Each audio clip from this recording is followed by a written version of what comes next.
भोले भोले बच्चों ने साधारण तन में भी उस सर्वशक्तिवान परमात्मा को पहचान लिया। निरंकारी बनना सिखाता है। क्या बनना सिखाता है? निरंकार। किसी भी चीज का न भपका करो, न दिखावा करो, न शो करो।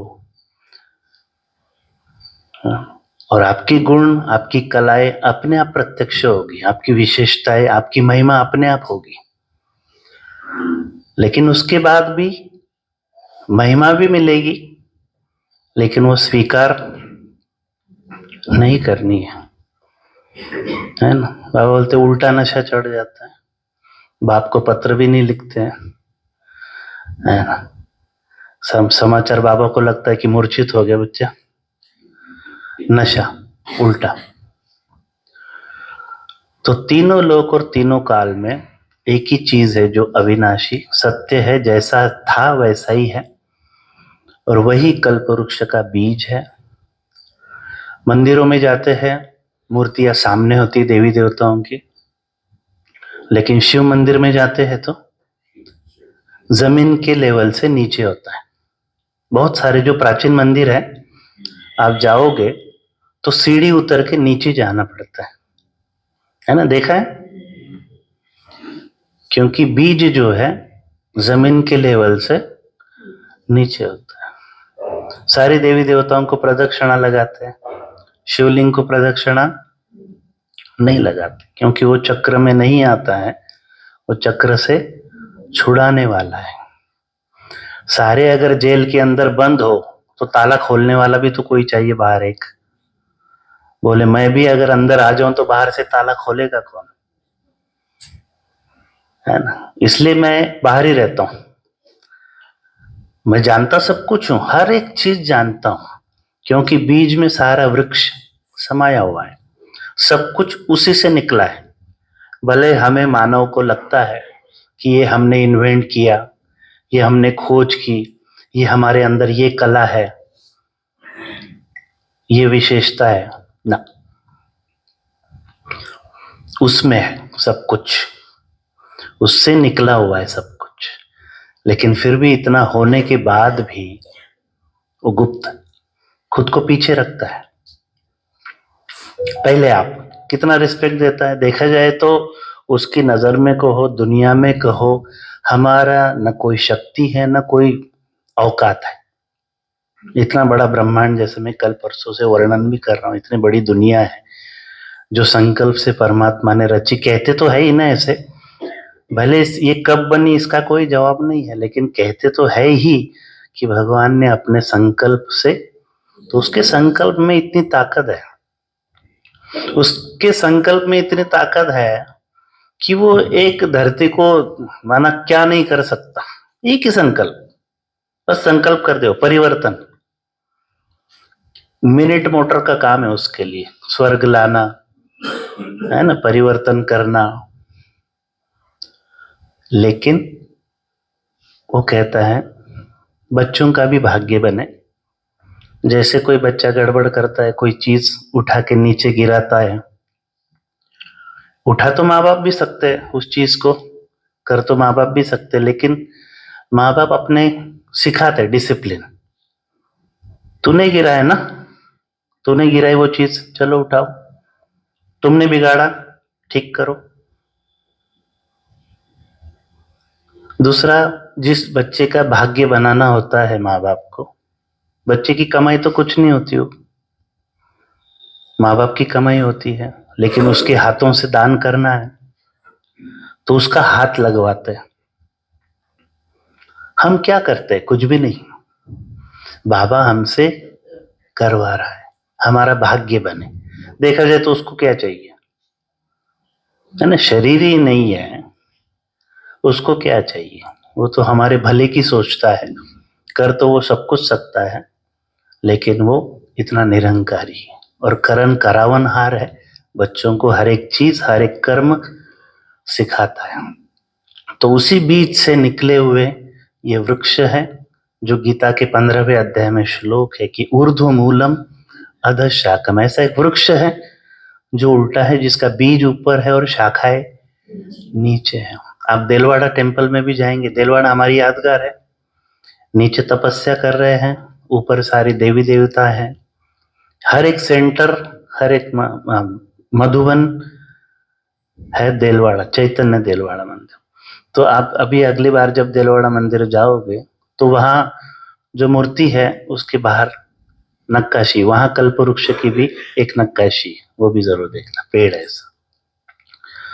ये कल्पवृक्ष है, अलग अलग धर्मों की ब्रांचेस हैं, हम उस ब्रांचेस में लगे हुए पत्ते हैं, दुनिया वाले पत्ते हैं, हम पत्ते नहीं है।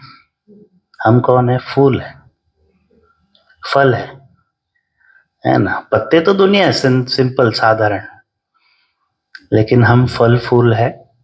और कहते भी है भगवान की नजर से या उसके संकल्प से ही हर एक पत्ता हिलता है, तो भगवान कोई वो सारे पत्ते नहीं हिलाता है पेड़ के, तो हम उस कल्पवृक्ष के पत्ते हैं, है ना।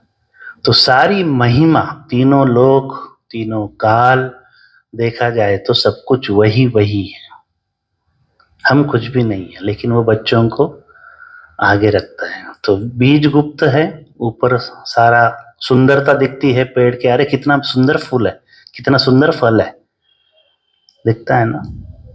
तो सब कुछ देखते हुए भी हम उस बीज को नहीं भूले। जब उसकी महिमा को नहीं भूलेंगे, उसकी ताकत को नहीं भूलेंगे, तो अपने में अहंकार आएगा नहीं। मैं बड़ा हूं ही नहीं ना, जब मैं बड़ा आता है अंदर तो उसको कहते हैं अहंकार, तो मैं बड़ा हूं ही नहीं। और लास्ट के बाबा के भी शब्द थे, बाबा निराकारी, निर्विकारी, निरंकारी। निराकारी जब तक नहीं बनेंगे तब तक निर्विकारी, क्योंकि कल परसों भी बताया कि सारे जो विकारों की जड़ है वो है शरीर, शरीर ही है ना। शरीर नहीं है तो आत्मा को क्या विकार है फिर, है ना। तो निराकारी बनेंगे तो निर्विकारी, और निर्विकारी बनने के बाद भी तो फिर अहंकार तो आ ही गया उसमें, फिर भी निरंकारी एक्स्ट्रा क्यों जोड़ा?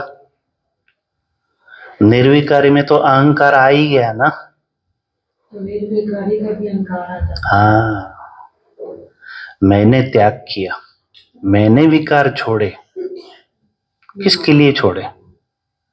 किसके लिए? भगवान के लिए छोड़े। हम जो कुछ कर रहे भगवान के लिए कर रहे हैं, हर एक अपने लिए कर रहा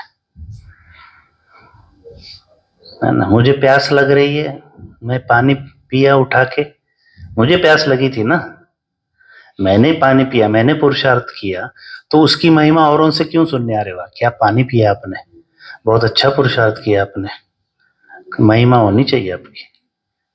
हर एक अपने लिए कर रहे हैं। तो बाबा कहते त्याग का भी त्याग, त्याग का भी त्याग। और आने वाली परिस्थिति हम सब देख रहे हैं, हम अभी लग जानी चाहिए धुन, उसको क्या कहते हैं? धुन, धुनी, धुनी सुना है? धुनी माना कंटिन्यू अग्नि प्रदीप्त चलती रहे, क्योंकि बहुत समय का कचरा अंदर भरा हुआ है, इसलिए उसको साधारण अग्नि से काम नहीं चलेगा। योग अग्नि, योग को अग्नि कहा गया है, जिसमें भस्म होती है, चीजें परिवर्तन होती है। ईंट भट्टी है तो ईंट पकती है, सोना डलता है तो सोने के अंदर की जो अलाय है वो खत्म हो जाती। इसी को तपस्या कहते हैं। तपस्या का अर्थ ही होता है तपना, तपना। तो दूध गर्म करना है मुझे, मैंने गैस पे रखा, 10 सेकंड रखा, फिर से उतार दिया दूध, 5-10 मिनट फिर नीचे रखा, फिर चढ़ाया 10-15 सेकंड के लिए, फिर उतार दिया थोड़ी देर में, कितना टाइम लगेगा? बहुत टाइम लगेगा। होगा कि भी नहीं होगा वो भी नहीं पता। मेन चीज है कंटिन्यूटी, सातत्यता। अब ये लाइट है, अभी ये ऐसे ऐसे करने लगे, संकल्प चलेंगे, है ना। दिया फड़फड़ाता है, अच्छा लगता है, स्थिरता अच्छी लगती है, स्थिर, और कंटिन्यूटी, सातत्यता।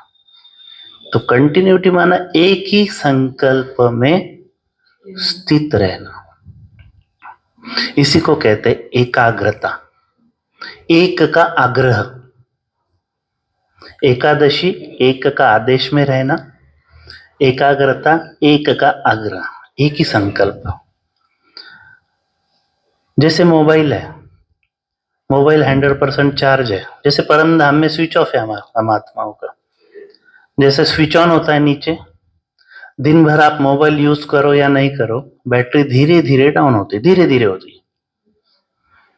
और जितनी बार आप खोलो उसको, कॉल करो, जितनी बार उसका स्क्रीन ऑन होगा, जितने अलग अलग एप्स आप चलाओगे, उतना जल्दी जल्दी बैटरी डाउन। सतयुग में है 16 कला, त्रेता में 14। तो 1250 साल में कितनी कला कम हुई? 2 कला। द्वापर में 8 कला। कलयुग के अंत में खोखला, 16 कला, 14 कला, 8 कला, खोखला, खोखले हो गए। बैटरी, आत्मा की बैटरी डाउन होने का कारण क्या है? क्यों बैटरी डाउन होती है? और प्यूरिटी की डेफिनेशन क्या है? कैसे हम समझे कि मैं आत्मा प्योर बनती जा रही हूं या बन गई हूं? खुशी में रहना, खुशी में रहना। खुशी और तभी आएगी जब हम सब विचारों अहंकार से और हर स्थिति को एक्सेप्ट करना, बहुत पीस चीज है। पूरा जो पुरुषार्थ मैंने कल परसों भी बताया कि सारा पुरुषार्थ है स्मृतियों का, संकल्प का। संकल्प ही आत्मा की बैटरी चार्ज करने का भी साधन है, और संकल्प ही आत्मा की बैटरी डिस्चार्ज होने का साधन है। चार्ज कैसी होती है हमारी? हम जब प्रेजेंट में जीते, चार्ज कब होती? जब कनेक्शन होता है कंटिन्यू, चार्जर लगा देते, साइड में रख देते, इसको उठते ही चार्जिंग कंटिन्यू होता रहे, ताकि हम दिन भर उसको अच्छे से यूज करें। तार जुटी हुई है, समान में जब रहते हैं, समान, अर्थात ही संकल्प, अर्थात ही स्मृति का स्विच, जैसे कल परसों भी बताया, स्मृति का स्विच। तो सतयुग में 16 कला थी, त्रेता में 14 कला, कैसे 2 कला कम हुई 1250 साल में, और वही अगले 1250 साल में 6 कला कम कैसे हो गई? ऐसा क्या कर दिया हमने वहां पे? वाहन विकार है, पवित्रता से बच्चे होते हैं, ऐसा क्या हो गया भाई? संकल्प। परिवार बढ़ा, पॉपुलेशन बढ़ी, थोड़ा सा कारोबार बढ़ा, मिलना जुलना बढ़ा, है ना?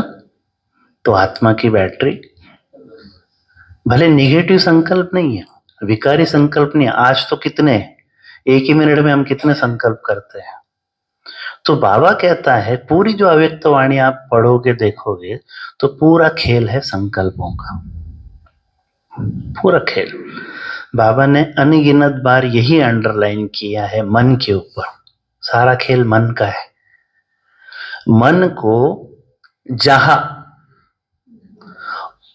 और जितना समय, हम योग तो करते हैं, आप 1 मिनट परम धाम में टिक के दिखाओ, ऐसी प्रैक्टिस बढ़ानी है हमें। परम धाम से बिंदी 1 सेकंड भी इधर से उधर नहीं ले, उसको कहते एकाग्रता। ये जो 5 स्वरूपों का अभ्यास बाबा ने बताया हुआ है, ये किस लिए? कि उस स्वरूप पे टिक के, उस स्वरूप के अलग अलग गुण हैं। परम धाम के गुण अलग है, सत्युग के गुण अलग है, जब पूज्य होते तब के गुण अलग है, संगम युग के गुण अलग है, फरिश्ते के गुण अलग है। ये भी एक होमवर्क है, आप करना। हम डायमंड है, आत्मा डायमंड है, बाबा हीरा बनाना चाहता है, चमकाना चाहता है। हीरे को अलग अलग एंगल्स होते हैं। आईना जो होता है, मिरर, उसको एक ही एंगल होता है। चमकता आईना भी है, उसकी वैल्यू नहीं होती इतनी, ना वो इतना ठोस होता है ना? पावरफुल, शक्तिशाली, चमकीला और हर एंगल से संपन्न, फ्लॉलेस। तो ये जो बाबा कहता है कि सर्वगुण संपन्न, हर एक गुण बच्चे में आए, तो परम धाम की गुण आत्मा के अलग है। जब धरती पर आते देवता बनते तब के गुण अलग है, जब पूज्य मंदिरों में है हम तब के गुण अलग है, ब्राह्मण बनते फरिश्ता बनते। तो कई सालों पे से बाबा इस पे तो कितनी बार होमवर्क करा चुके। 500 रुपयों का अभ्यास 8 बार करो दिन में, 21 बार करो। अच्छा बच्चे 5 सेकंड भी नहीं आपके पास, ये भी पूछ चुका है। 5 सेकंड भी नहीं बच्चे आपके पास ये अभ्यास करने। भगवान को क्यों इस पे जोर देना पड़ रहा है? क्योंकि ये मन का खेल है और मन उस स्वमान में स्थित होके उन गुणों का अनुभव करे। शांति शक्ति ऊपर से नहीं आ रही हमारे कि भगवान दे रहा है ऊपर से आ रहा है ना, ऊपर से नहीं आता है कुछ भी। जैसे हम समंदर किनारे बैठे पहाड़ी पे, मस्त हरियाली है, शांत वातावरण है, लेकिन अंदर संकल्पों का समंदर है। तो शांति तो बाहर है, तो शांति बाहर से अंदर आती है या अंदर से बाहर जाती? अंदर से बाहर जाती है। ये जो लाइट है, लाइट अंदर से बाहर आ रही ना, अंदर से बाहर आ रही है। तो उसी प्रकार जो भी गुण है वो बाहर से अंदर नहीं आते। हाँ, जब परमात्मा को हम याद करते हैं उस गुण के अनुसार, तो वो गुण अपने अंदर इमर्ज होता है, आह्वान होता है, और वो वृत्त बनता है। वृत्ति इससे बनती वृत्ति। वृत्त का अर्थ होता है सर्कल, विषु वृत्त, कर्क वृत्त, मकर वृत्त। वृत्त अर्थात सर्कल। तो जो थॉट करते हैं हम, उसका ये ओरा बनता है और वो स्प्रेड अनंत की तरफ स्प्रेड होता रहता है ब्रह्मांड में। तो इसलिए देवी देवताओं के पीछे वो गोल दिखाया हुआ है। तो शांति शक्ति बाहर से नहीं आती, ये स्फूर्ति का स्विच हम ऑन करते हैं तो अंदर से बाहर जाती है ना। तो सारा खेल स्फूर्ति का और मन का है। तो संकल्पों का स्पीड बढ़ा त्रेता में, इसलिए बैटरी डाउन हुई। और द्वापर फिर वहां से तो फिर और सतयुग से लेके त्रेता एंड तक उतरती कला है, उतर रहे, एक एक स्टेप उतर रहे। और आखिरी जो पौड़ी है 20 नंबर की, 4 दिन पहले मुरली में था, कौन से नंबर की सीता चोरी हुई? सीता कौन से नंबर की चोरी हुई? क्या सचमुच रावण था? नहीं। तो सीता चोरी कैसे हुई? जो भगवान ने मन का लक्ष्य दिया था, लक्ष्मण रेखा, कि बच्चे अपने को आत्मा समझो, शरीर, आप शरीर नहीं हो, ये मन का लक्ष्य है। तो बैटरी डाउन होने के बाद मन का जो लक्ष्य है वो भूल गया, उस रेखा को हमने लांगा। जो पवित्रता से बच्चे होने की जो विधि थी वो खत्म हो गई, जो सोल कॉन्शियस स्थिति थी वो खत्म हो गई बैटरी डाउन होने के कारण। बॉडी कॉन्शियसनेस में आए। ये जो सुवर्ण मृग है, सोने का मृग शरीर, इसके आकर्षण में आए। और रावण अर्थात विकार, 5 विकार श्री के, 5 विकार। तो 12वें नंबर की सीता जरूर विकार में गए होंगे। वहां से ही तो गिरती कला शुरू हुई ना, बच्चे होने की विधि वहां से चेंज हो गई। तो वहां गिरती कला, गिरती माना उतर रहे और पैर फिसला, फिर उतरते नहीं है, धड़ाम धड़ाम धड़ाम, इधर लग रहा, इधर लग रहा, इधर लग रहा है, उसको गिरती कला कहता है। गिरते आए ना, उतरती कला अलग है और गिरती कला, और उतरते उतरते उतरते फिर तो संकल्पों की स्पीड देखो कितनी है। तो आत्मा वीक हो गई है। जैसे शरीर को आप खाना ही नहीं खिलाओ और शरीर से काम कराते रहो, शरीर क्या जवाब देगा? तो आत्मा का भोजन क्या है?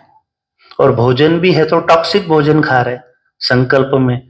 मीडिया देखो, टीवी देखो, न्यूज देखो, सराउंडिंग देखो, तो सारे आंखों से कानों से क्या जा रहा है अंदर? टॉक्सिक जा रहा है, पॉइजन जा रहा है। तो थॉट भी कैसे ऐसे ही चलेंगे, और गति इतनी हो गई है थॉट्स की। बाबा कहते हैं संकल्प है आपकी रचना। रचना अर्थात बच्चे। अगर एक माँ बाप को 20-30 बच्चे हो जाए तो बच्चों में कोई ताकत रहेगी? और 2 ही बच्चे हैं तो अच्छे से उसका पालन कर सकते, शक्तिशाली बना सकते, अच्छे से उनको पैधन लगा के पढ़ा सकते। तो संकल्प भी है हमारी रचना। तो सारा जो खेल है मन में जो उठते हैं संकल्प, क्योंकि ये मन रूपी जो घोड़ा, ये पंखों वाला घोड़ा है।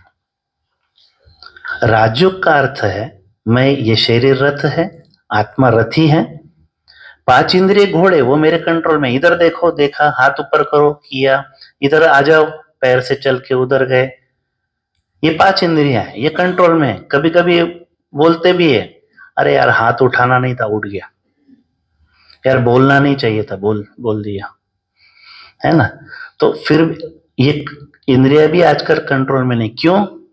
क्योंकि छठवा जो घोड़ा है वो है मन रूपी घोड़ा। इस रथ का छठवा घोड़ा है मन रूपी घोड़ा, जो पंखों वाला घोड़ा है। और उस घोड़े में इतनी ताकत है जो इस 5 घोड़ों को खींच के लेके जाता है। जहां पहले कुछ भी, पहले मन पहुंचेगा, फिर वो मन तन को खींच के लेके जाएगा। जो पीने वाला होता है, पहले तो उसका मन जाएगा उस ठेके पे फिर उसके पैर चलेंगे उधर, है ना। तो राज्य का अर्थ है मन रूपी जो घोड़ा है। बुद्धि में ज्ञान है, बुद्धि में ज्ञान है, ज्ञान की, बुद्धि की लगाम है। मैं आत्मा रथी हूं, ये शरीर मेरा रथ है। रथी निकल जाता है तो उसको अर्थी कहते हैं। अर्थी उठाओ भाई, अरथी जिसमें रथी नहीं है। तो हम सब अर्जुन है। खुद गीता ज्ञानदाता परमात्मा हमको डायरेक्ट गीता एपिसोड चल रहा है। हम कुरुक्षेत्र कर्म क्षेत्र धर्म क्षेत्र पर है ना। जैसे तत्त्व, जैसे ये इनके तन में शिव बाबा की प्रविष्टता है, और ऐसे हम भी फील करें तत्त्वम कि इस तन में शिव बाबा ने प्रवेश किया, राइट साइड में भ्रुकुटी में। मैं अर्जुन हूं। आप मुरली भी ऐसे सुन सकते। मुरली सुनने की कई सारी विधियां हैं। सूक्ष्म वतन में जाके सुनो, और जैसे जैसे बाबा लेके जाता है सत्युग, तो सत्युग में बाबा के साथ चले जाओ। द्वापर में जो पूरा चक्र घुमाता है, मुरली, मुरली माना क्या, स्वदर्शन चक्र है। तो ये भी फील करो मुरली सुनते समय कि मैं बैठा हूं। दीदी को देखने की जरूरत नहीं है, दीदी निमित्त है, गुरु भाई है ना। वाणी शिव बाबा की, संदली की तरफ भी देखने की जरूरत नहीं। स्थिर मन, ये फील करो मैं बैठी हूं लेफ्ट में अर्जुन, राइट में बैठे शिव बाबा, गीता ज्ञानदाता, और मुझे मुरली सुना। और ये रथ का सारथी वो है। ऐसा दिन भर अभ्यास कर सकते हो आप कि इस रथ का सारथी कौन है, बाबा। इसके तन में तो सिर्फ शिव बाबा था। आप ऐसा भी फील कर सकते हैं कि इस रथ में मेरे 2 सारथी, डबल इंजन। मैं बीच में हूं, राइट में शिव बाबा बैठे हैं, और लेफ्ट में। कितनी पावरफुल स्थिति होगी। इसको कहते हैं त्रिमूर्ति कंबाइंड स्वरूप। त्रिमूर्ति कंबाइंड। जैसे छोटे बच्चे को रोड क्रॉस करना है, बहुत गाड़ियां, ट्रैफिक आ रही है, अकेला क्रॉस कर सकता है छोटा बच्चा? और एक हाथ में मम्मी ने पकड़ा, एक हाथ पापा ने पकड़ा है, सेफली, सिर्फ सेफली नहीं, वो झूलेगा अंदर, झूलता हुआ जाएगा। तो ये फीलिंग 24 घंटा भी हम ये फीलिंग में जी सकते हैं, है ना। एक अव्यक्त वाणी में बाबा ने ये बोला है कि जो साकार में अव्यक्त पार्ट है, माना गुलजार दादी के तन से जो पार्ट चला है, और उसका रेफरेंस विदेही अवस्था किताब है, उसके पेज नंबर 52 पे उसका उस वाणी का रेफरेंस है। उसकी डेट मुझे याद नहीं, लेकिन विदेही अवस्था में पेज नंबर 52 पे दिया हुआ है। अगर है वो बुक तो जरूर पढ़ना वो पैराग्राफ, कि साकार में भी जो अव्यक्त पार्ट है ये धीरे धीरे खत्म हो जाएगा, और हो ही गया 2017 में, है ना। सागर खाली हो गया, सारा ज्ञान दे दिया, ऐसा कुछ भी नहीं जो बचा है। सिर्फ साक्षात्कार की चाबी नहीं देता हूं मैं, बाकी सब कुछ दे देता हूं बच्चों को, है ना। तो बाबा ने फिर आगे ये कहा, तो क्या बाप और बच्चों का मिलन नहीं होगा? बाप और बच्चों का मिलन नहीं होगा? मिलन होता है नहीं होता है? अच्छा होता है, तो क्या सिर्फ डायमंड हॉल में जो डीवीडी दिखाते हैं उसी दिन बाबा आता है? बच्चों को ऐसी स्थिति बनानी है, उस पैराग्राफ में है, फील करो फरिश्ता बैठा, मैं भी फरिश्ता हूं, हाथ में हाथ लेके बैठे, है ना। चल रहे, हाथ में हाथ लेके चल रहे बाबा के साथ, टहल रहे, है ना। दूसरा, ऐसे ऐसे भी फील करो, ज्ञान सितारा, ज्ञान सूर्य मेरे सिर के ऊपर है, उसकी अम्ब्रेला में, छतरी होती है ना अम्ब्रेला, पूरी कैनोपी बनी हुई है चारों तरफ, और मैं उसके शावर के नीचे हूं और काम कर रहा हूं। ये भी एक विधि है, क्योंकि एक साथ आप 4 काम कर सकते हो, मन तो फ्री है ना। और तीसरी विधि ये कि आप कंबाइंड स्वरूप, जो ब्रह्मा की अवस्था है अभी, साथी, सारथी और साक्षी, साथी, सारथी, साक्षी। ब्रह्मा बाबा भी ये पुरुषार्थ नहीं कर रहे कि मुझे अभी फरिश्ता बनना है। कर रहे क्या पुरुषार्थ? हो गया ना पुरुषार्थ। अच्छा, अभी हम फरिश्ता शरीर छोड़ने के बाद बनेंगे क्या? फिर क्या फायदा? अव्यक्त वाणियों में है कि संगम युग की जो फाइनल स्टेज है वो है इसी शरीर में फरिश्ता जीवन का अनुभव। इसी जीवन में फरिश्ता जीवन का अनुभव। कर्मातीत का अर्थ क्या होता है? कर्म तो करने ही है, शरीर तो छोड़ नहीं सकते, देखना भी है, बोलना भी है, खाना भी है, सोना भी है, लेकिन निमित्त बन के हम क्या करते हैं, हम समझते ये मेरी दुनिया है, ये मेरा घर है, ये मेरी गाड़ी है, मैं इस धरती का रहने वाला हूं। अच्छा योग का टाइम हो गया, चलो योग करेंगे, चलो अभी नीचे से ऊपर जाएंगे। हम नीचे से ऊपर जाते हैं ना, हम इस दुनिया को अपनी दुनिया मान लेते हैं ना। भगवान कहता है ना, आपका एड्रेस है मूल वतन, सूक्ष्म वतन, वहां आके मेरे साथ खाना खाओ, सोने के बाद, उठने के बाद, रात को तो बाबा की गोदी में ही सोते हैं ना सभी, हाँ बाबा की गोदी में सोते हैं, बेडरूम में, परम धाम है आत्माओं का बेडरूम। तो जब नीचे आते हैं तो ये फीलिंग हो हमें, जैसे मुझे ये फीलिंग है कि अभी मैं मधुबन से यहाँ आया हूँ और मुझे वापस जाना है। आप किसी भी शहर में जाते हो तो यही फीलिंग होती है कि मुझे वापस जाना है, मैं टेम्पररी आई हूं। तो रोज इस फीलिंग से उठे, और 1970 की जो बुक है अव्यक्त वाणी की, उसकी आखिरी मुरली है, अमृत वेले से परिवर्तन शक्ति का प्रयोग। जरूर उसको एक बार क्लास में पढ़वाना, पढ़ाना, पढ़ना, और उसी प्रकार से दिनचर्या बना। बाबा ने उठने, आंख खोलते ही क्या संकल्प करना है ये बताया कि मैं अवतरित ब्राह्मण आत्मा हूं। माना मैं अभी वतन से आई हूं, नीचे से ऊपर नहीं जाओ, ऊपर से नीचे आओ, कार्य करने के लिए, मेहमान बनने के लिए। मुझे भगवान के पास नौकरी मिली है, भगवान ने मुझे कार्य दिया है कि बच्चे मेरा एक काम दो। मैं किसके पास जॉब कर रहा हूं? जॉब करो, सेवा कहो, जो भी है ना। मुझे ये ड्यूटी मिली हुई है, भगवान ने मुझे ये ड्यूटी मिली है। हम सोल्जर कहते हैं, सोल्जर है। जाओ बच्चे नीचे जाओ जी, बिल्कुल मेरा संदेश दो, वाइब्रेशन फैलाओ, और जब समय मिले ऊपर आ जाओ मेरे पास।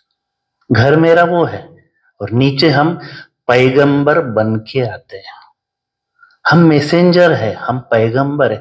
भगवान चाहता है हमारी ऐसी अवस्था हो, नीचे से ऊपर नहीं जाए, ऊपर से नीचे आए, पैगाम दे। और फरिश्ता कैसे आता है, चला जाता है। तो आए, जो कुछ कार्य है करने हैं, क्योंकि मन में एक कोने में ये फीलिंग है कि मुझे जाना है। जो वैसे तो मम्मा कहती थी कि हर घड़ी अंतिम घड़ी समझो, भले नहीं समझ सकते, कम से कम ये तो समझ सकते कि आज मेरा आखिरी दिन है। समझ तो सकते हैं आज मेरा आखिरी दिन है। समझ के देखो, सोच के देखो कि आज मुझे एक ही दिन मिला है, तो क्या क्या अच्छे काम करने हैं मुझे, सबको सुख देना है, दुआएं देनी है, जो भी मैं दे सकूं वो देना है। एक दिन लॉटरी, फिर अगले दिन जग जाए तो उसको लॉटरी समझो। सचमुच लॉटरी है ना, नहीं तो कोई कोई तो आंख बंद सोते सोते ही शरीर छोड़ देते हैं। तो एक एक दिन हमारा लॉटरी है, तो हम ऊपर से नीचे आए, है ना। और ये फीलिंग, ऐसे भी फीलिंग बाबा के साथ लेके आए कि मैं फरिश्ता बनने वाली नहीं हूं, मैं हूं ही फरिश्ता।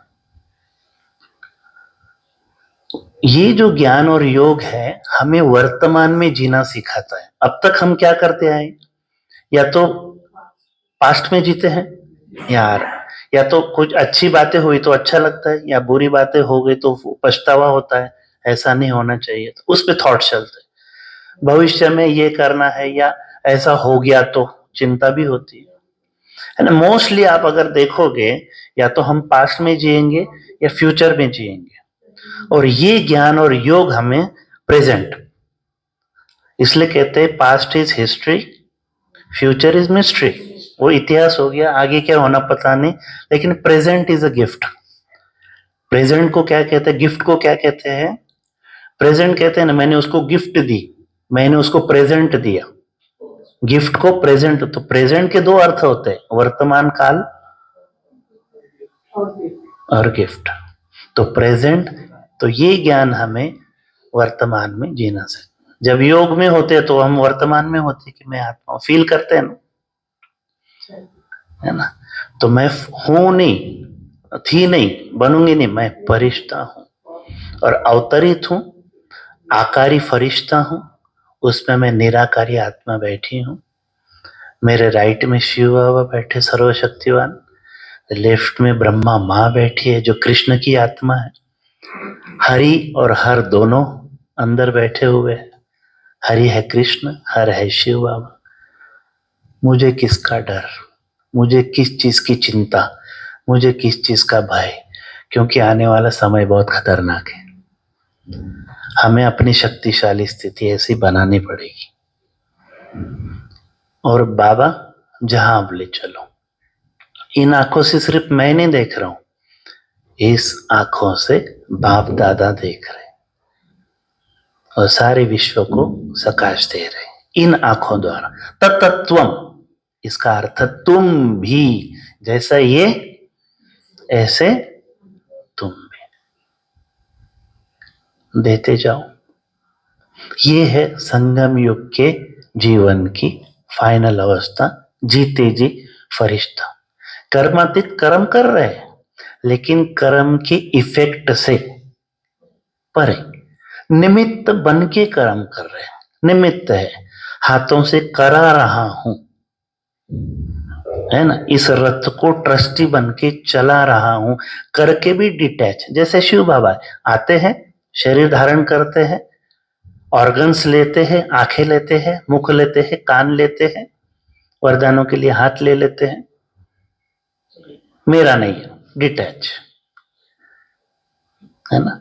88 साल पूरे हो गए हैं अपने यज्ञ को, संगम युग लगभग 100 साल का है, और समय आप देख रहे हैं, तो हमें अभी बातों को, विस्तार को छोड़, सारे ज्ञान का विस्तार भी इसीलिए है, चुप होने के लिए।